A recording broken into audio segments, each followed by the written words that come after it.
2026 ಮೊದಲನೆಯ press meet ಅಂತ ಕೇಳಿ ಅದೇನೋ ಒಂಥರದ ಕಾಕತಾಳೀಯ. 2026ರ ಮೊದಲನೆಯ ಪ್ರೆಸ್ ಮೀಟಿನಲ್ಲಿ ಸೇರ್ತಾ ಇರೋವಂಥದ್ದು ನಾವೆಲ್ಲರೂ ಕೂಡ. 2025ಅಲ್ಲಿ ಅಷ್ಟೇನು ಜಾಸ್ತಿ ಏನು ಚಟುವಟಿಕೆಗಳಿರಲಿಲ್ಲ ನಂದು.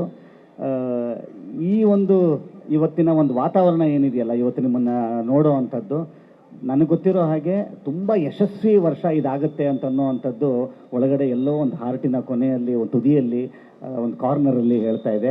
ಆ ಥರದೊಂದು ವಾತಾವರಣ ಇವತ್ತು ಸೃಷ್ಟಿಯಾಗಿದೆ ಅಂದರೆ ಇದಕ್ಕೆ ಕಾರಣಕರ್ತರು ನೀವುಗಳು. ಯಾಕಂತಂದರೆ ಇವತ್ತು ನೀವಿಲ್ಲದೆ ಏನೂ ಆಗಲ್ಲ. ನಿಮ್ಮ ಮುಖಾಂತರ ಇವತ್ತು ಜನಗಳನ್ನು ನೋಡೋ ಅಂಥದ್ದು, ನಿಮ್ಮ ಮುಖಾಂತರ ಜನಗಳನ್ನು ಮನಸ್ಸನ್ನು ತಲುಪುವಂಥದ್ದು ಆಗುತ್ತೆ ಗೊತ್ತಾ. ಅದು ವರ್ಷದ ಮೊದಲೇ ಆಗ್ತಾ ಇರುವಂಥ ನನಗೆ ಇಷ್ಟು ವರ್ಷದ ಪ್ರೆಸ್ ಮೀಟ್ಗಳಾಗಿರ್ಬೋದು, ಇಷ್ಟು ವರ್ಷದ ಇದಾಗಿರ್ಬೋದು, ವರ್ಷದ ಮೊದಲನೆಯ 1 ಅಥವಾ 2ನೇ ದಿವಸದಲ್ಲಿ ಒಂದು ಪ್ರೆಸ್ ಮೀಟಿನಲ್ಲಿ ಸೇರ್ತಾ ಇರೋವಂಥದ್ದು ನನ್ನ ಲೈಫಿನಲ್ಲಿ ಫಸ್ಟ್ ಟೈಮ್ ಇದು. Actually first time. ಇವತ್ತು ಒಂದು ವರ್ಷವನ್ನು ಭಾಳ ಹರ್ಷದಾಯಕವಾಗಿ ಶುರು ಮಾಡ್ತಿದ್ದೀವಿ ಅಂತನ್ನುವಂಥದ್ದು ನನಗೆ ಖುಷಿ ಕೊಟ್ಟಿರೋವಂಥ ವಿಚಾರ. ಭಾಳ ಒಂದಿಷ್ಟು ವಿಚಾರ ಇದೆ ರೀ ಈ ಅಮೂಲಿನ ಒಂದು ಜರ್ನಿಯಲ್ಲಿ. ನಾನು ಎಲ್ಲಿಂದ ಶುರು ಮಾಡಲಿ ಅಂತಲೂ ಗೊತ್ತಾಗ್ತಾ ಇಲ್ಲ. ಆಮೇಲೆ ಭಾಳ ಮೊದಲುಗಳು ಈ ಇವೆಂಟ್ನಲ್ಲಿ ಆಗ್ತಾ ಇರೋವಂಥದ್ದು ನಾನು ಆಗಲೇ ಹೇಳಿದೆ, 2026ನ ಮೊದಲನೇದರಲ್ಲಿ. ಆಮೇಲೆ ನ್ಯೂ ಇಯರಲ್ಲಿ ಆಗ್ತಾ ಇರೋವಂಥದ್ದಕ್ಕೆ ನನ್ನ ಲೈಫಿನಲ್ಲಿ ಮೊದಲನೇದು ಅಂತ. ಇನ್ನೊಂದು ಹೇಳ್ತೀನಿ, ನಾನೊಬ್ಬ ನಟನಾಗಿ ಒಂದಿಷ್ಟು ವರ್ಷಗಳು ಕಳೆದು ಒಂದಿಷ್ಟು ಪ್ರೆಸ್ ಮೀಟ್ಗಳಾಗಿದೆ.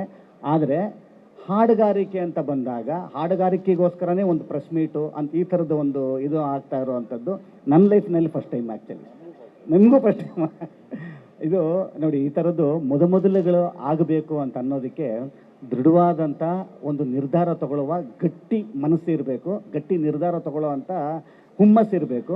ಅದಕ್ಕೆ ಫುಲ್ ಕ್ರೆಡಿಟ್ಸು ಭಟ್ ಸರ್ ಅವ್ರಿಗೆ, ಫುಲ್ ಕ್ರೆಡಿಟ್ಸ್ ಭಟ್ ಸರ್ ಅವ್ರಿಗೆ. ಯಾಕಂತಂದರೆ ಅವರು ತಗೊಂಡಂಥ ನಿರ್ಧಾರ, ಅವರು ನಿಂತ್ಕೊತಾರೆ ಗೊತ್ತಾ ಒಂದು ವಿಚಾರಕ್ಕೆ, ಅಲ್ಲಾಡಲ್ಲ ರೀ, ಅವ್ರನ್ನ ಅಲ್ಲಾಡ್ಸೋಕ್ಕೆ ಆಗಲ್ಲ.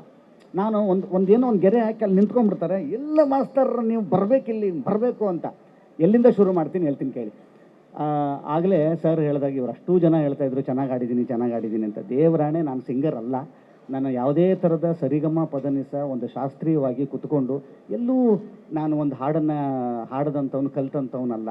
ಆದರೂ ಕೂಡ ಈ ಸಂಗೀತದ ಒಂದು ಜರ್ನಿ ಇದು ಸಾಗಿ ಇಷ್ಟು ವರ್ಷ ಹಿಂಗೆ ಬರ್ತಾ ಇದೆ ಅಂತ ಅನ್ನೋದಾದರೆ ಅಷ್ಟಕ್ಕಷ್ಟು ಆಶೀರ್ವಾದ, ಅಷ್ಟಕ್ಕಷ್ಟು ಕ್ರೆಡಿಟ್ಸು ರಂಗಭೂಮಿಗೆ ಸೇರಬೇಕು. ರಂಗಭೂಮಿಯಿಂದ ಬಂದಂಥವನು ನಾನು, ಕೇಳ್ಮೆಯಿಂದ ಬಂದಂಥದ್ದು. ಇದು ಹೆಂಗೆ ಅಂತಂತಂದರೆ ಕುಟುಪಾಠ ಅಂತಾರೆ ಸರ್ ನಮ್ಮ ಕಡೆ. ಕುಟುಪಾಠ ಅಂತಂದರೆ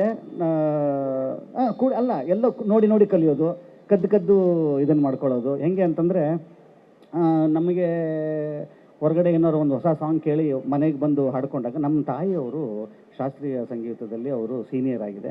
ಅವರ ತಂದೆ ವಿದ್ವಾನು, ನಮ್ಮ ತಾಯಿಯವರ ಅಣ್ಣ ವಿದ್ವಾನ್ ಅವರು ಸಂಗೀತದಲ್ಲಿ. ಇಷ್ಟು ಜನಗಳನ್ನು ಇಟ್ಕೊಂಡಿದ್ದೀನಿ, ನಾನೇನು ಕಲ್ತಿಲ್ಲ. ಅದು ಹೆಂಗಾಗೋಯ್ತು ಅಂತಂದರೆ ನಮ್ಮ ಕರೆಕ್ಷನ್ಸ್ ಹೆಂಗೆ ಬರೋದು ಅಂತಂದರೆ, ಇಲ್ಲಿ ಯಾವುದೋ ಸಿನಿಮಾ ಹಾಡುಗಳನ್ನ ಏನೋ ಕೇಳ್ಕೊಂಡು ಬಂದು ನಮ್ಮಷ್ಟಕ್ಕೆ ನಾವು ಗುನುಗ್ತೀವಲ್ಲ. ನಮ್ಮಮ್ಮ ಅಡುಗೆ ಮನೇಲಿರೋರು, ನಾವೆಲ್ಲೋ ಗುನುಗಿದ್ರೆ ಅದೆಲ್ಲ ಹೋಯ್ತು ನೋಡೋದು, ಇನ್ನೊಂದ್ಸಲ ಹೇಳು ಅಂತ ಅನ್ನೋರು. ನಾವು ಇನ್ನೊಂದು ಸಲ ಹಾಡಬೇಕು ಅಂತ ಇನ್ನೂ ಯಾವಾಗಲಾದ್ರು ಗುನುಗಬೇಕಾದ್ರೆ ನಮ್ಮಮ್ಮ ಅಲ್ಲಿದೆ ಅಂದ್ಬಿಟ್ಟು ಒಂದು 100 ಸಲ ಪ್ರಾಕ್ಟೀಸ್ ಮಾಡಿಕೊಂಡು ಗುನುಗ್ತಾ ಇರ್ತಿದ್ವಿ ನಾವು. ನಿಜವಾದ ಪಾಠಶಾಲೆ ಅಲ್ಲಿ ಶುರು ಆಗಿತ್ತು ಸರ್ ಸಂಗೀತದ್ದು ನಮಗೆ. ಆ ಥರ ಕುಟುಪಾಠ ಮಾಡ್ಕೊಂಡು ಬಂದಂಥವ್ರು. ಅದು ಅಷ್ಟಕ್ಕೆ ಮಾತ್ರ ಸೀಮಿತ ಇದ್ದಂಥದ್ದು. ಆದರೆ ಅಲ್ಲಿಂದ ಇನ್ನೊಂದು ಜರ್ನಿ ಶುರು ಆಗುತ್ತೆ ಹಾಡುಗಾರಿಕೆ ಮತ್ತು ಶರಣ್ನಲ್ಲಿ. ಇದು ಶರಣಿಂದ ಏನೂ ಅಲ್ಲ ರೀ. ಇವತ್ತು ನಾವು ನಿರ್ಧಾರ ತೊಗೊಂಡ್ವಿ, ನಾನು ಇಲ್ಲಿ ಬಂದು ಈ ಸಿಂಗರು ಈ ಆಲ್ಬಮ್ಗೆ ಇರಬೇಕು ಅಂತನ್ನೋವಂಥದ್ದು, ಈ ನಂಬರ್ಗೆ ಶರಣ್ ಅವರೇ ಹಾಡಬೇಕು, ಇಂಥವರೇ ಮ್ಯೂಸಿಕ್ ಡೈರೆಕ್ಟರ್ ಆಗಬೇಕು, ಇಂಥವರೇ ನಿರ್ಮಾಪಕರಾಗಬೇಕು ಅಂತನ್ನೋವಂಥದ್ದು ನಾವು ನಿರ್ಧಾರ ತಗೊಂಡ್ವಿ ಅಂತಂದರೆ ಅದು ನೆಪ ಮಾತ್ರ. ಆದರೆ ನಿಜವಾದ ನಿರ್ಧಾರ ಆ ಸಾಂಗೇ ತೊಗೊಂಡಿರುತ್ತೆ. ಇವನು ನನಗೆ ಸಿಂಗರು, ಇವರು ಮ್ಯೂಸಿಕ್ ಡೈರೆಕ್ಟರು, ಇವರು ನಿರ್ಮಾಪಕರು, ಇವರು ಇದರ ಫುಲ್ ಕಾರಣಕರ್ತರು ಅಂತನ್ನುವಂಥದ್ದು. ನಾವು ಇಲ್ಲಿ ಬಂದು ಸೇರಿದ್ದೀವಿ ಅಂತಂದರೆ ಅದಕ್ಕೆ ನಿಜವಾದ ಕಾರಣ ಅಮೂಲ್ ಅಂತ ಅನ್ನುವಂಥ ಒಂದು ಇದೇನೆ. ನನಗೆ ಬಹಳ ಭಯ ಆಗೋದು, ಪರ್ಫಾರ್ಮೆನ್ಸ್ ಅಂತ ಭಯ ಆಗೋದು ಅಂದರೆ ಹಾಡುಗಾರಿಕೆ. ನನಗೆ ಕ್ಯಾಮ್ರಾ ನನ್ನ ಡೈಲಿ ಬ್ರೆಡ್ ಅದು. ಆದರೆ ಮೈಕ್ ನನ್ನಲ್ಲ.